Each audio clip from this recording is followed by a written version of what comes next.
So, so where are we going?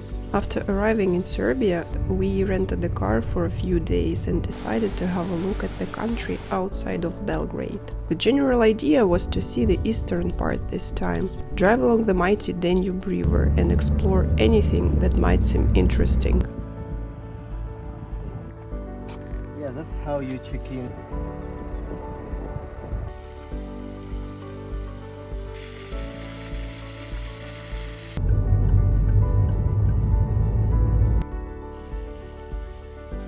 Well, we know this is not exactly east, but first one was Niš, the third largest city in Serbia.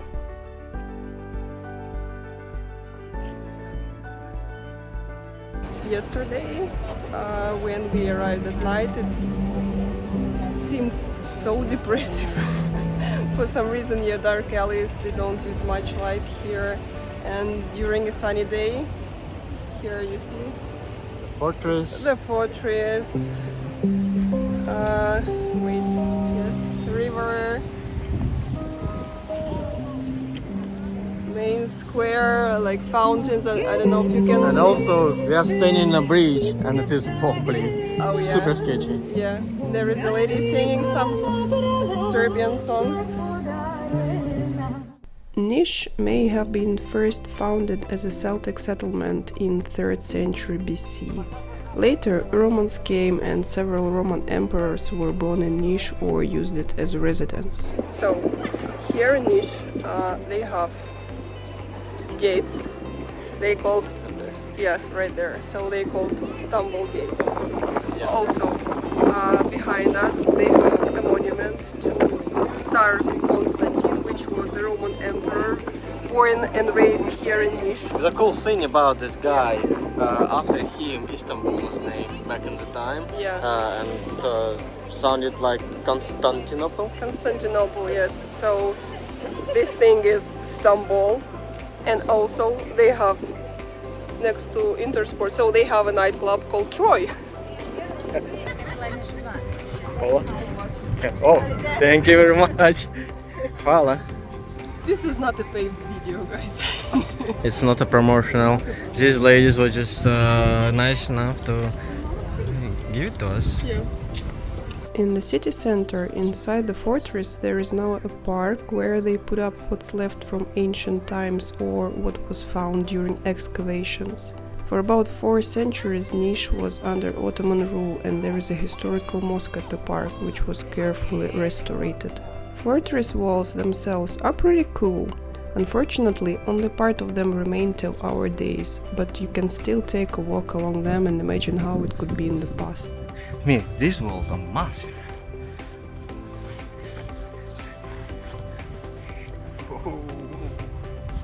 On satellite maps, there is quite a clear line of the fortress walls, and perhaps what we have now is a quarter of the original structure.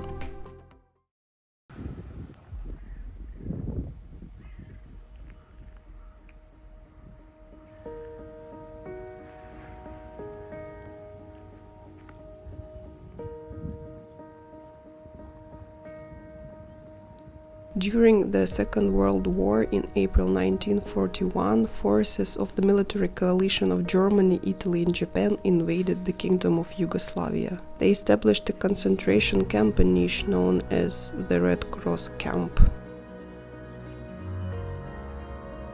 It was used to detain as many as 35,000 people during the war and was liberated by the Yugoslav partisans in 1944. More than 10,000 people are thought to have been killed at the camp. So now we know why this place is so small. Because this camp is actually a transitional camp. These buildings we cannot visit, there are offices now, even though you can see writings, probably in German, I don't know.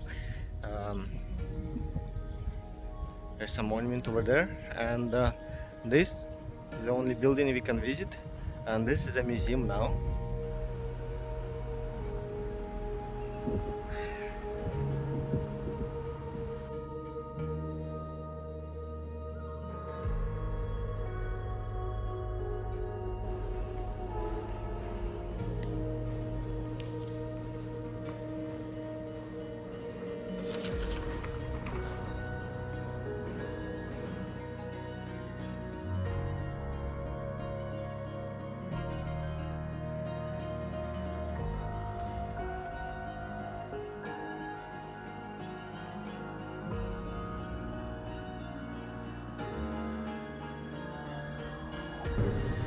they actually kept people just around.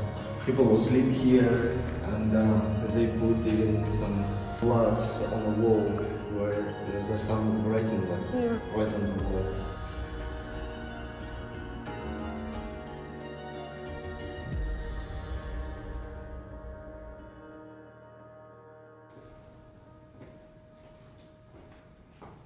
On the top floor, I have cellars. It's a combination of wood and steel. That's how they would keep people.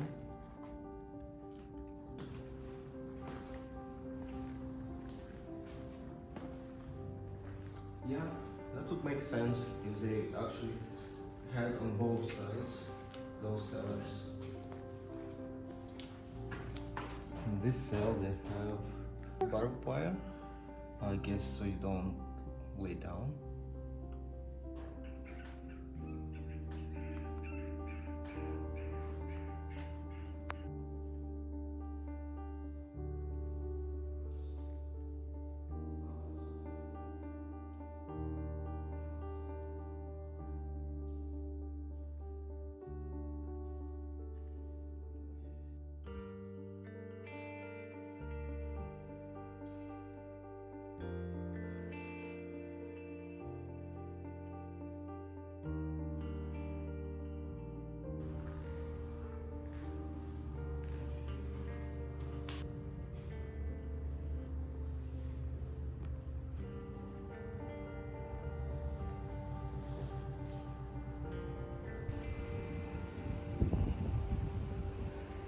After the war, a memorial to the victims of the camp was erected on Mount Bubanj. A memorial museum was opened on the former campgrounds in 1967. Behind us, there is a memorial to the people who were killed in the Second World War by Germany, and it commemorates all 10,000 people, Serbian people who were shot and killed here.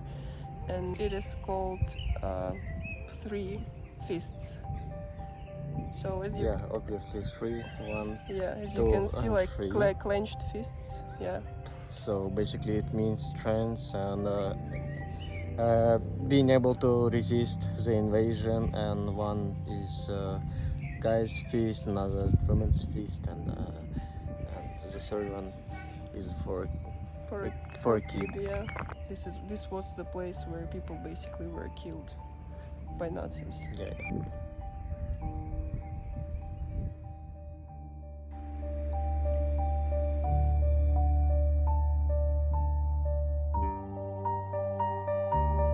One of the most prominent symbols of Ottoman rule in Serbia is a skull tower in Niš.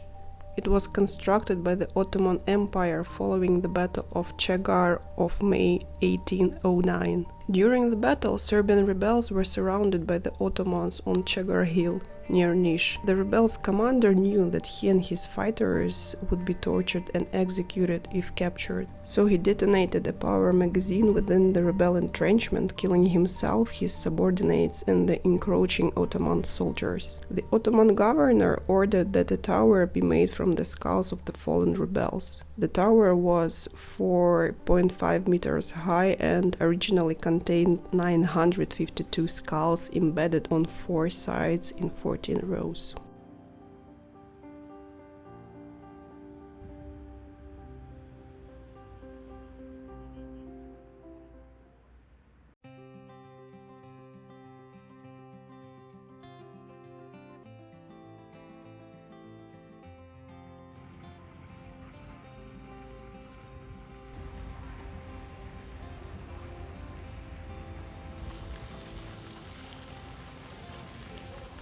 So guys, we found a cute little town called Knjazevac. It looks so cute. Look at those pretty houses. Yeah, look at them. It is Sunday and none of the businesses work. 0 of them. You cannot go to eat. Some shopping malls are open. Yeah, like supermarkets. Supermarkets, but everything else is closed. No coffee shops, no restaurants, cafes. We saw people only strolling through the city center, like maybe a couple of them.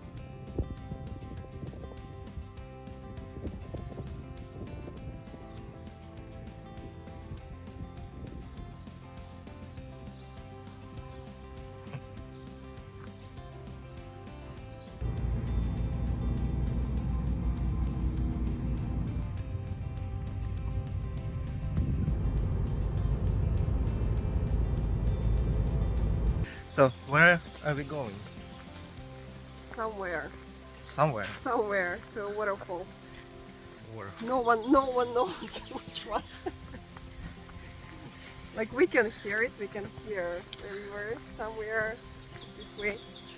But and we actually saw the waterfall from the place where we left the car, like a small parking spot. Yes, but the rest we have to walk. And it's just have started raining. Yeah, location is very random for us. We Yeah. don't know where we are going.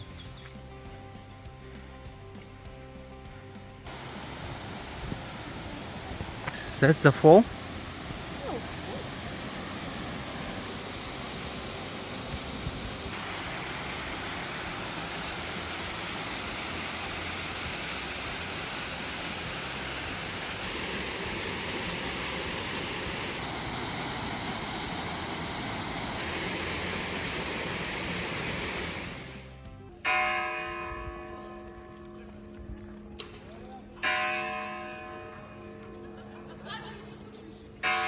To continue our trip around Serbian provincial towns, we arrived at town of Negotin.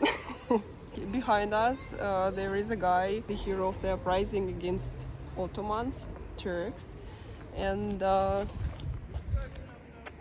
the opposite side there is a church, and it looks quite cool. Yeah, very nice. Very City nice. center is actually very nice. Unfortunately, it is Sunday today, Yeah, and it's Sunday, everything it's is closed. 7 p.m. Interesting saying that in this small provincial town, it is better to speak German than English. Because yeah. Local people understand German more than Yeah, English. yeah. Or you try to speak Serbian, which is not always an option.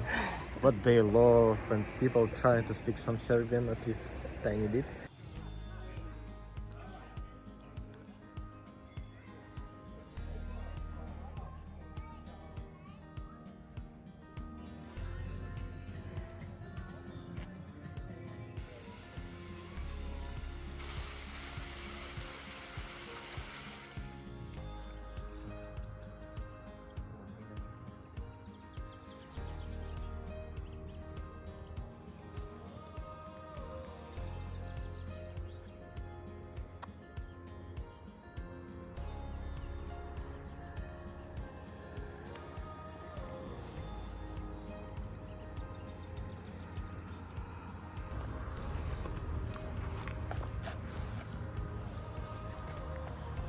Yeah, that's how you check in waters of any kinds. Please. Just don't forget to wash your hand after the inspection. Is it warm? It's fairly chilly. Is it stinky? No, it's fresh water. You can Okay. drink it. Along the border with Romania, It is there.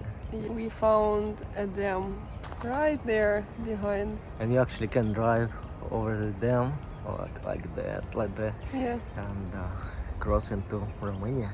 I can see cars on this side, I can see cars on the opposite side, yeah, like mostly trucks, but I can see where they drive over.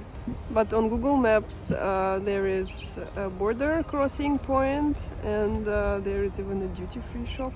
Yeah. And the weather is not nice, it's raining.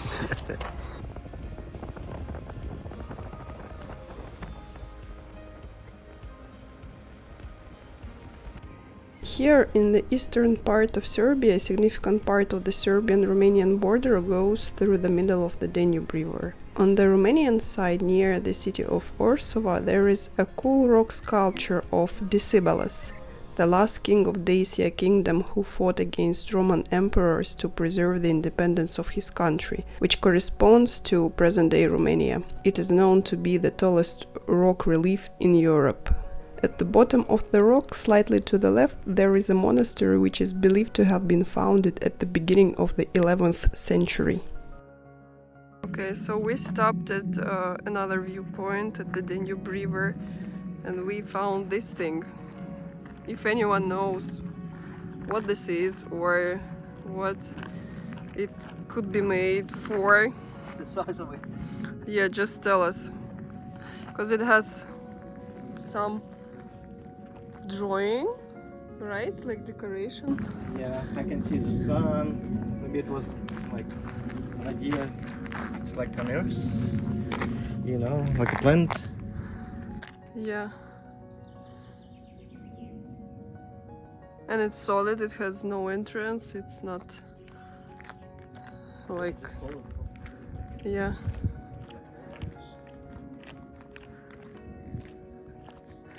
Looks like an egg from this side.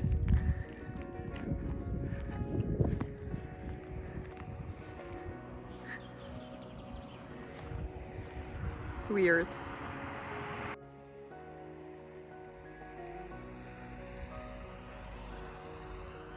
We also wanted to visit the Golubac Fortress that is believed to be built in the 14th century, but unfortunately it was already closed that day. As long as we had a couple more extra days, we decided to continue our travels further to the north.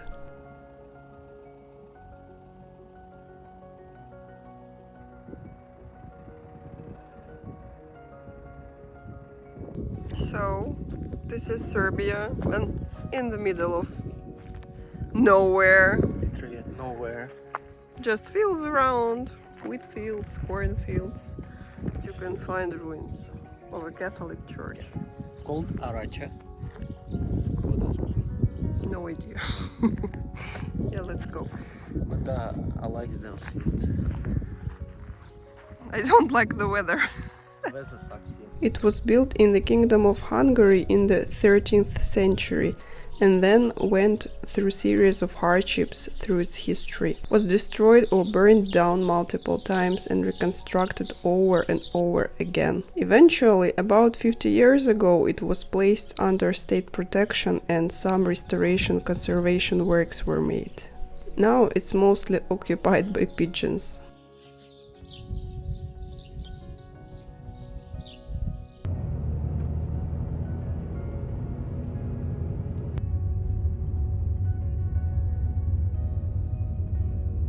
Our last stop was the city called Subotica, the northernmost city in Serbia, about 10 kilometers away from the border with Hungary.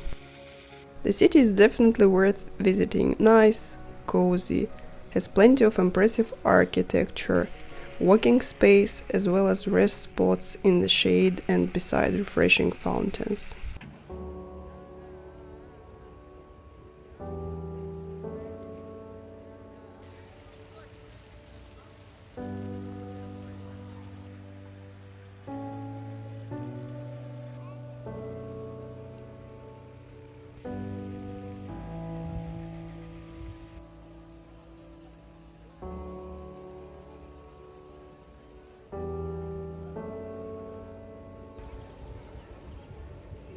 And also here in the city center they have one of the coolest McDonald's interiors we've ever seen.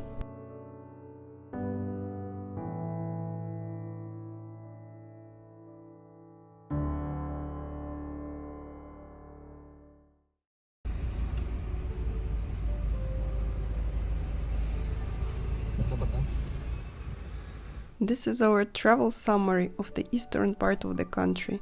If you like it, give us your thumbs up and subscribe. See you in the next video.